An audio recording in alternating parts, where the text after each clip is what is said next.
Hello and welcome to another episode of the Brandon Ramsey College Basketball Show. We are recording this episode on Tuesday evening, March 18th. We're actually at halftime currently of the North Carolina versus San Diego State game where the Aztecs are struggling mightily to score the basketball, and it certainly looks like that the 11 seed Tar Heels will be moving on to face the number 6 seed Ole Miss Rebels out in the South region. I'm not sure if this is going to do much to calm some of the frustrations of West Virginia fans and all of those that thought it was, quite frankly, just unfair that the Tar Heels made the tournament. But here we are, and now all we can do is play the games, and that's what we are here to break down today as I dive into the East region of our NCAA tournament bracket. Already have broken down the South region and the West region. Still have the Midwest to go, and to make sure that you are staying up to date with all of those videos, a lot more content that we're going to have coming throughout March Madness. Please make sure you are subscribed to us here at the Brandon Ramsey College Basketball Show. A lot of good content coming your way, I promise. And then also, please make sure you are following me on Twitter at BRamseyKSR. That's the best place to stay up to date with everything that I'm doing college basketball related, not just through this month of March and March Madness, but certainly 365 days a year as well. We are pretty college basketball focused over there at BRamseyKSR. But diving in to the East region here, starting with your one seed, the Duke Blue Devils. There was a lot of speculation heading into Selection Sunday if they had done enough to overtake Auburn for the number one overall seed. Because let's remember that this is a Duke team that does have a win over the Auburn Tigers this year back on December 4th at Cameron Indoor Stadium. Duke finished the season 31-3 overall. They went 19-1 in the ACC. They won the ACC tournament with wins over North Carolina and Louisville, even without their superstar freshman in Cooper Flagg. Certainly one of the most complete freshmen that I can remember seeing play in the last couple of decades. Quite frankly, they did that without him. They did that without Malik Brown. So this is a Duke team that's really starting to show and flex their muscles, even without some key pieces. Certainly, Cooper Flagg being the most key, arguably the most key piece in all of college basketball for any team in America. Duke is number 3 in KenPom offensive efficiency, number 4 in KenPom defensive efficiency. And I know, and we've talked about it on the Brandon Ramsey College Basketball Show before. I don't want to hear about the ACC. I don't want to hear about how weak it was. Was it a great conference? No. Was it your normal ACC? Obviously not. But it's still not a mid-major conference. It's better than all the mid-majors. And this is a team that beat Auburn. This is a team that beat the absolute living crap out of Illinois late in the season. This team has beat North Carolina multiple times, beat Louisville multiple times. They also beat Arizona at Arizona in the non-conference. Like, they have been tested enough. And if you just watch the stinking games, you know that this is an incredible team and a national championship contender. They will play the winner of American and Mount St. Mary's. That game takes place on Wednesday evening. But certainly the Duke Blue Devils are not going to have any issues with whichever team they play in the round of 62. The 8-9 matchup in this region is Mississippi State against Baylor. Obviously, Baylor, a team that probably had higher expectations going into the season with freshman guard VJ Edgecombe, who had an excellent freshman season for them. Also, the other freshman, Robert Wright, had a good year. Norchard O'Meara, the transfer from Miami, Florida. Certainly the Duke transfer, Jeremy Roach, as well there for the Bears, who faced some injury issues throughout the season. Jaden Nunn has shot the ball well, 41.3% for three for Coach Scott Drew's squad. But quite frankly, they just haven't been very good defensively this season. That led to them only winning 19 games in the regular season, coming in here as a 9 seed against Josh Hubbard in a Mississippi State team that's more high octane offensively than what we're used to the last couple of years. They finished 73rd in KenPom adjusted offensive efficiency under Coach Chris Jans last season, 176th if you go back to his first year in Starkville. But they're 23rd this year, again, powered by just the elite shot-making ability. 104 threes already this season for Josh Hubbard. One of the most electric scorers and certainly electric shooters in all of college basketball. But you also have Cameron Matthews, one of the more effective, kind of just strong offensive rebounding, versatile defender, four-man type of guys. Claudel Harris has been certainly a good pickup for Coach Chris Jans this year as well. I just think that this team's going to have the offensive firepower to make it really difficult on Baylor in this game. A Baylor team that just can't score. I think Mississippi State could go out and score 90 in this game potentially. It could be a big game for Josh Hubbard. And I think that the NCAA tournament and fans across the country deserve to see Josh Hubbard get to go play against Duke in the round of 32. So I think the Bulldogs are going to advance there. Now we're going to talk about one of my favorite 5-12 matchups of the first round. You have the Oregon Ducks against the Liberty Flames. We're going to spend a little bit of time talking about this game now. We'll probably kind of circle back to it later as we wrap up the show. But a few things I want to say here. First, I'm a big, big fan of Coach Dana Altman. Normally, especially in March Madness, I would be riding with him and picking him to get some things done. However, a few things I want to point out about the Ducks. First of all, let's not forget this team was 16-8 and 5-8 after they played Michigan State on February 8th. They were 5-8 in the Big Ten at that point, then went on to win their final 7 games of the regular season, also beat Indiana in the Big Ten tournament before falling again to the Spartans. So in between losses to the Spartans, they won 8 straight games. But the schedule really changed for them. The Big Ten is still the Big Ten. In that stretch, they still won at Iowa, at Wisconsin in very impressive fashion, at Washington. But it was a much, much easier stretch for them down the stretch of the regular season. And I don't think that we should get overly caught up in that.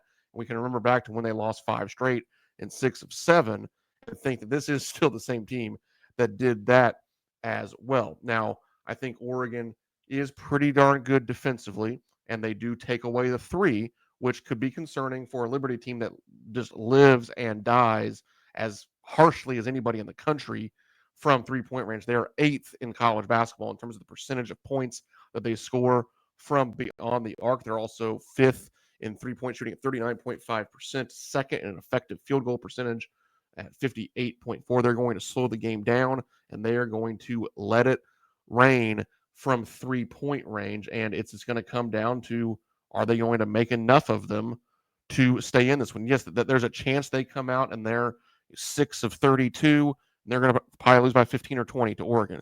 There's also a chance they come out and make 12 or 13 of them, and it's really hard for Oregon to keep up. And I think that you're in a position here where I think you can get some real value picking Liberty in this game. One of my favorite bets is Liberty plus 7.5 in this game. And one of my favorite upsets is taking the 12 seed Flames to knock off the Ducks here in round 1, just because of the way that they can score the basketball from beyond the arc. It's a real X factor. Like I said, it could get them beat, but it also gives them a real chance to pull an upset here coming off of a win in the Conference USA tournament, also sitting at 28-6 overall. I like Liberty here to pull the upset. I would have really liked to have picked Akron to pull an upset because I enjoy watching this team play. They won the MAC. They won the MAC regular season outright, going 19-1 in the league, I believe, and then won the tournament in come from behind last second fashion to beat Miami Ohio 17-1, in the MAC regular season. But I don't like the matchup for them against Arizona. The Zips want to play as fast as anybody in college basketball. They're going to shoot a lot of threes. They're going to get up and down the floor. They're going to get out in transition. But this Arizona team likes to do a lot of those same things. They just have better athletes and better players. Now, is there a situation where Caleb Love has one of those Caleb Love games where it's super inefficient and he kind of shoots you out of the game? Yes, that's that's always a scary proposition, especially in March when you have a player like that, like Caleb Love, who's just so overly aggressive at times. Now, he also can win you a lot of games. He can go on some pretty special runs in March, as we've seen from him before at North Carolina. But yeah, it's possible that Akron could find some magic in this one. I just don't see it happening, as I just think the Wildcats are honestly almost just a better version of Akron. So I would have them advancing in my bracket to play the 12 seed Liberty. This East region is where I really start to have some chaos. I've been pretty chalky throughout my bracket. I think that's really the way to play this NCAA tournament. I do think there's a pretty big separation, not even just from the one seeds, where I think there's a huge separation from the rest of the field, but I think that even the twos and 15s, threes, 14s, whatever it may be, pretty big gaps there in terms of just talent. But this East region, there are some upset picks that I really like. Another one being VCU against BYU. Contrasting styles here. BYU is one of the elite offenses in college basketball, 11th in KenPom adjusted offensive efficiency. Obviously, Igor Dimon, a guy we've talked about a lot on this show. I'm a huge fan of his, and I think he's going to be an excellent NBA player next season. Richie Saunders has had an outstanding season for the Cougars. They're likely still going to be without Cannon Catchings, which does make a difference. He's been a very good player for them, but you have other experienced guys, Trevin Nell, all these guys that have been there before, Dallin Hall as well. But this VCU team, man, they can just get after you on the defensive end of the floor. Top 25 in KenPom adjusted defensive efficiency. They're excellent at forcing turnovers. They're going to get themselves some easy buckets via points off of turnovers. And I think that they can dictate the pace with what they do. They can put their style on a high major team better than a lot of other mid majors can. I'd really like Coach Ryan Odom. He's done a great job there with the Rams. This team is 28-6. They didn't do that by accident. They are the best team coming out of the A10 this year. Certainly won the regular season and the tournament title there, which again I always say, no matter what conference you're in, that it's very, very difficult to do. They locked it up with a win over George Mason on Sunday, right before the selection show started, 68-63. I think this is a situation where you can take VCU to advance, and partially, and we've talked about this in other brackets, I think you get some leeway there if you're kind of playing the bracket game, because Wisconsin is going to beat the doors off of Montana, and then Wisconsin's probably going to take care of business, whether they play BYU or VCU. So you don't have to really worry about losing a team for multiple rounds, because I think this Wisconsin team led by John Tonji can really make a deep run here in March Madness. That's really all I need. Is Montana, man, as a Kentucky fan, it's a little frustrating. I'd actually be even more frustrated if I was a Iowa State fan who has played Lipscomb, but the gap between the 14 seeds is outrageous. Lipscomb, I believe, is like 82nd or 83rd in KenPom. I know Troy's 98th as a 14 seed. You have UNC Wilmington, it's like 105. Then you have Montana here. The Grizzlies are like 140, 150, something like that in KenPom. And Wisconsin, the lowest of the three seeds, is the one that gets by far the weakest 14 seed. I'm not sure how the committee came up with all of that. I don't know if Wisconsin's AD was on the board, just like the North Carolina guy, or what, but that was just a little weird to me and frustrating, quite frankly, when you're looking at the makeup of the brackets. But I think the Badgers are going to be fine. They're going to keep rolling. St. Mary's Vanderbilt, another upset that I really like here, if you want to call it that, is 10 seed Vanderbilt taking care of the Gales. I'm always very hesitant. I have pounded the drum for the St. Mary's team. I've watched them late night on a lot of nights this year. They were once again the class of the West Coast Conference. They have overtaken Gonzaga these last 2 or 3 years as the best team in that league, quite frankly. Over the last 3 years, it's been St. Mary's, not Gonzaga, who's been the class of the West Coast Conference. And I love what they have done and what they have accomplished. And they're very good, very fun to watch because they are elite. I mean, they just can absolutely lock you down defensively. They do have some offensive skill. But when you play at a snail's pace and you're quite frankly not very efficient from the field offensively, I have some real issues picking you in March. Now, they are 8th in defensive efficiency in KenPom, but they shoot 32.6% from three. They're not overly good from two, and they're bad, under 70% from the free throw line. Now, they make up for some of that because they don't turn the ball over. They limit the possessions, and they also are excellent. They're second in the country behind Texas A&M, getting over 40% of their own misses. So excellent on the glass, don't turn it over. They also are excellent on the defensive glass, so they end possessions. That's part of them being so good defensively. But I think this Vanderbilt team with Jason Edwards, AJ Hogarth, some of these veteran guards, really good players, Tyler Nickel, what he can do as a shooter out on the perimeter. I think that's going that firepower, their ability to get some stops themselves and play in transition, really push the pace and just get this to a possessions count and a number on the scoreboard that St. Mary's isn't as comfortable with. I think Vanderbilt, coming out of the Southeastern Conference, can dictate that a little bit more than St. Mary's can. So I'm picking Vanderbilt to knock off St. Mary's in the first round. And then again, you have Alabama, Robert Morris. That's not a game that I need to spend much time talking about. Alabama, they're excellent getting to the rim. They put so much pressure on the rim. LeBaron Philon, Mark Sears, Aiden Holloway, all those guys. Yeah, they're not elite defensively, but hey, they're like 30th in KenPom adjusted defensive efficiency. Don't knock them just because they're so elite offensively when they play so fast. Don't forget they're decent defensively. That's why they're a national championship contender. Mark Sears, obviously one of the best players in all of college basketball. They've gotten better around the rim. They still, rely heavily and are excellent from 3-point range as well. They'll have no issue with Robert Morris, but kind of going 30,000 foot view here, looking at some of the upsets. We already called them out. This is, to me, the region where you have some chaos happening. And again, quite frankly, if you're playing the game, so to speak, I think Duke's the best team in this region. I think Duke's going to win the region almost no matter what. You could play this tournament out a lot of different times. There could be a lot of iterations of upsets, not upsets, whatever it is. I think the Blue Devils are going to find their way to San Antonio.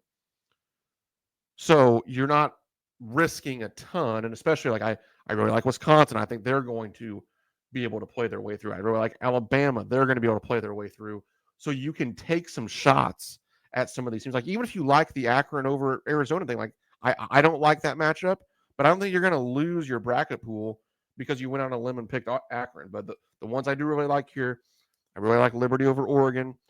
I really like VCU over St. Mary's, or VCU over BYU, excuse me. And then I really like Vanderbilt over St. Mary's. So I have 3 different double-digit seeds advancing to the round of 32 here in the East region. And in terms of a dark horse, to me, you got to look at Wisconsin as that team. And I just got done saying it. I think that Duke and Alabama are your clear class here. To me, those are probably, if not the best team in college basketball. With Duke, you're probably looking at the second best at this point. Alabama is probably the most dangerous, in my opinion, of the 2 seeds. You have 2 of the 5 best teams in college basketball in this bracket. But if somebody else were to get it done, I think it'd be John Tanji and Wisconsin with their proven track record this year with what they did in the Big Ten, what Tanji can do as a star, the way they can score it, they still guard you the way that Wisconsin normally guards you.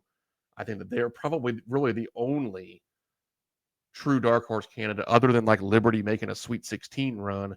If you wanted to look at it that way, I would stick pretty chalky outside of those 3 first round upsets that I highlighted. And like I said, ultimately, I'm a huge Alabama fan. I really like this team this season, but to me, Duke is just on another level. I really do think that they probably are the most complete team when everyone's healthy on a neutral floor. I would take Duke over every single team in college basketball this season, and we'll be doing so to get them to San Antonio.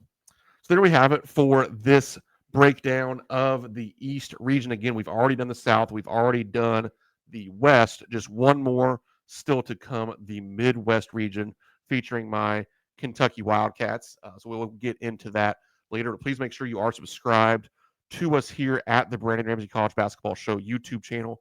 Also, leave this video a like. It does help the channel out. Drop a comment as well if you enjoy the show or just have any questions to further break down some teams in this region or any other region. I will make sure to get back to you. And as always, make sure you're following me on Twitter at BRamseyKSR, the best place to stay up to date with everything that I'm doing college basketball related throughout this month and 365 days a year. I hope you enjoy filling out your brackets. I hope you enjoy March Madness. Thank you for being here, and let's enjoy some hoops.